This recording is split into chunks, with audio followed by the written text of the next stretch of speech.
Assalamualaikum warahmatullahi wabarakatuh. Salam sehat bagi kita semuanya. Perkenalkan, nama saya M. Handoko SPD. Saya seorang guru sejarah dari SMA Negeri 12 Surabaya.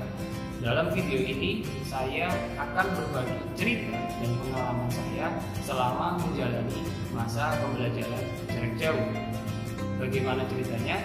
Simak video sampai akhir ya. Kepada seluruh rakyat Indonesia, saya minta tetap tenang, tidak panik, tetap produktif dengan meningkatkan kewaspadaan agar penyebaran COVID-19 ini bisa kita hambat dan kita stop. Dengan kondisi ini, saatnya kita kerja dari rumah, belajar dari rumah, ibadah di rumah. Pandemi COVID-19 telah merubah pola kehidupan manusia.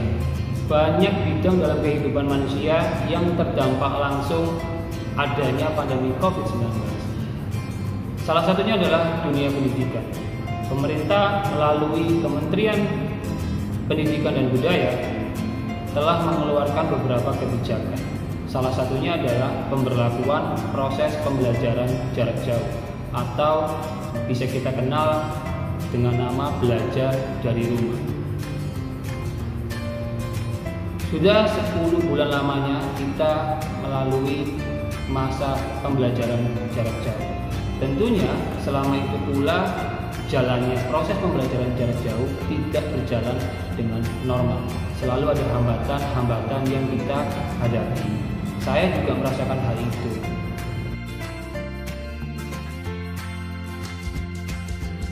Permasalahan pertama adalah selama masa PJJ, guru dan peserta didik berada dalam tempat dan situasi yang berbeda. Problem yang dirasakan oleh guru adalah kita tidak bisa mengawasi peserta didik kita secara langsung.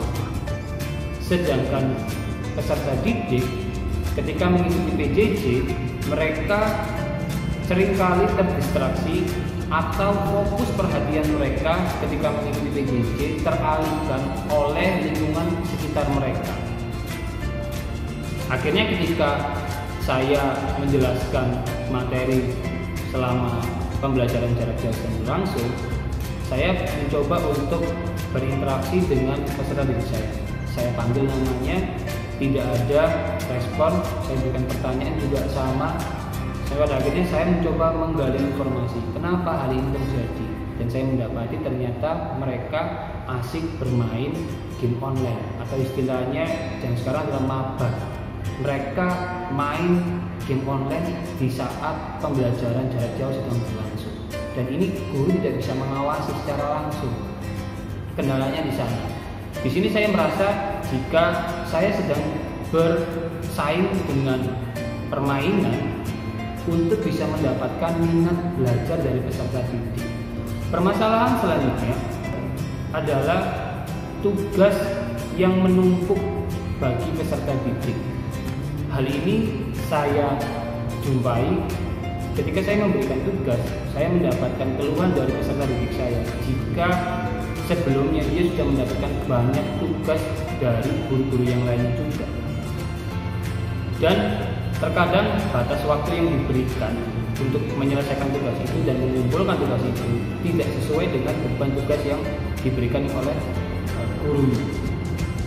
Di sini seringkali peserta didik saya merasa pusing, merasa bosan, mereka mengeluhkan banyaknya tugas, mereka mengalami stres, dan hal ini sesuai dengan survei yang dilakukan oleh Komisi Perlindungan Anak Indonesia, di mana hampir 73,2% peserta didik merasa berat mengerjakan tugas dari gurunya selama PJJ, dan 77,8% siswa mengalami kesulitan saat PJJ karena guru lainnya terus memberikan tugas.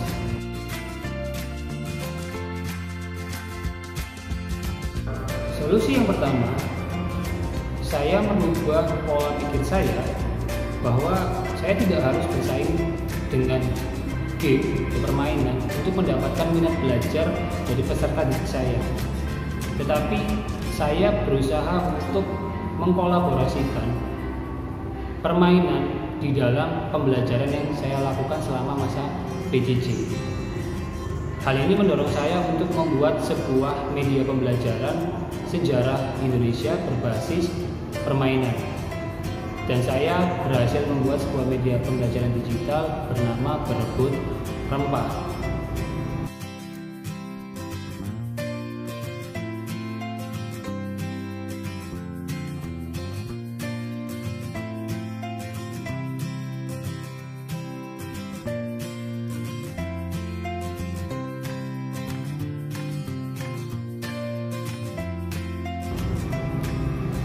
Melalui media ini, saya ingin mengajarkan peserta didik saya tentang sejarah pendudukan atau penjajahan bangsa Eropa di Indonesia. Jadi mereka akan berperan sebagai kelompok-kelompok bermain, di mana setiap kelompok bermain akan memerankan satu negara Eropa yang pernah menjajah bangsa Indonesia. Tujuan mereka adalah menguasai perdagangan rempah-rempah di Indonesia dengan cara mengklaim menguasai setiap wilayah yang ada di Indonesia. Dari situ juga nanti saya akan memperkenalkan jenis-jenis rempah-rempah yang menjadi primadona dan tempat-tempat sentra produksi rempah-rempah di Indonesia.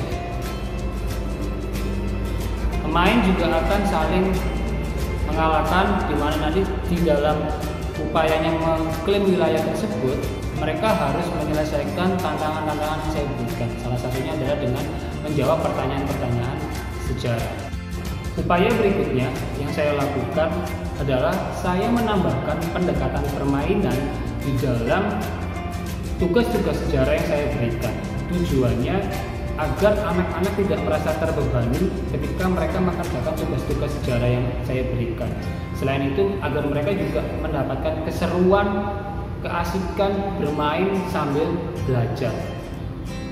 Ada beberapa tugas yang bisa saya jadikan contoh. Yang pertama adalah tugas sang navigator, kemudian ada tugas panjat pinang digital, dan yang terakhir adalah tugas Among Us versi sejarah Indonesia.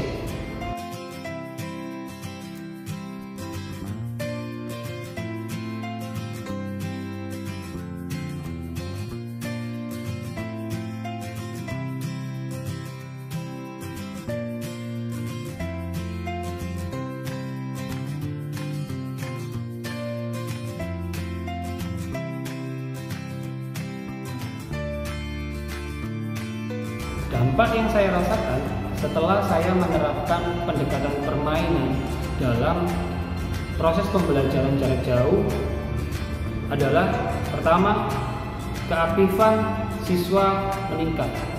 Hal ini dibuktikan dengan banyaknya pertanyaan ketika saya menggunakan media pembelajaran Berebut Rempah.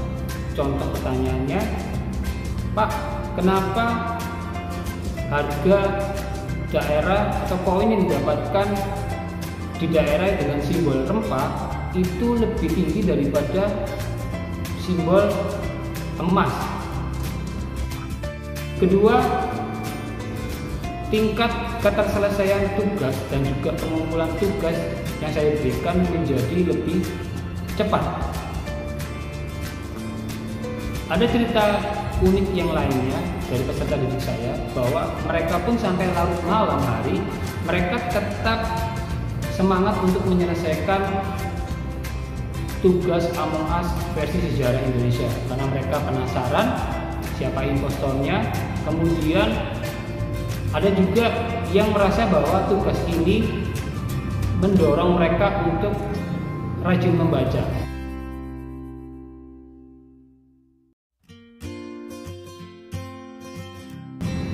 Demikianlah pengalaman cerita saya selama masa PJJ yang bisa saya bagikan kepada Bapak Ibu semuanya. Terima kasih telah menonton video ini. Salam histori.